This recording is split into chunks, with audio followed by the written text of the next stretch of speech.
Hi, my name is Maria Fan, and this is Homage To Quan Âm at Arebyte Gallery.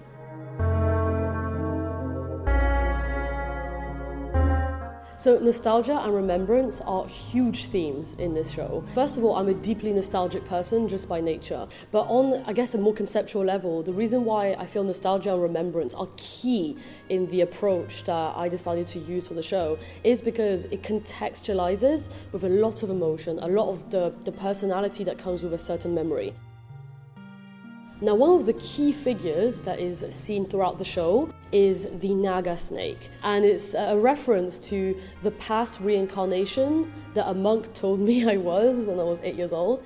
The Naga snake, which is actually the mythological snake that was protecting Buddha under the rain when he was meditating. Obviously, snakes, I guess as a symbol, we often see it as an animal that's quite dangerous, that's a predator, that's quite cold-blooded.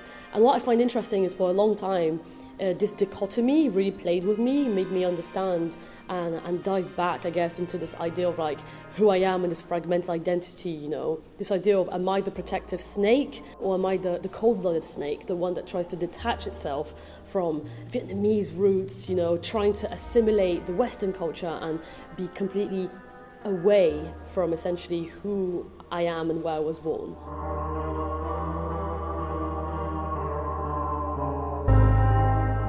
For me, the experience and the message that I really want the audience to take away is obviously based on the 3 areas that were developed in the show, right? So refusal, understanding, and acceptance. And I really would like to invite the audience to dive into those 3 states of mind in order to try and process maybe certain things that they haven't processed in a while and try to bring whatever is ingrained within their emotional minds and try to not only rationalize it, but find some peace into those different conflicts that might be internal to individuals. Another aspect that is quite strong is this idea of diving back in your childlike self, right? So as you can see, the show is quite playful. It's quite, very interactive. There's a sandpit.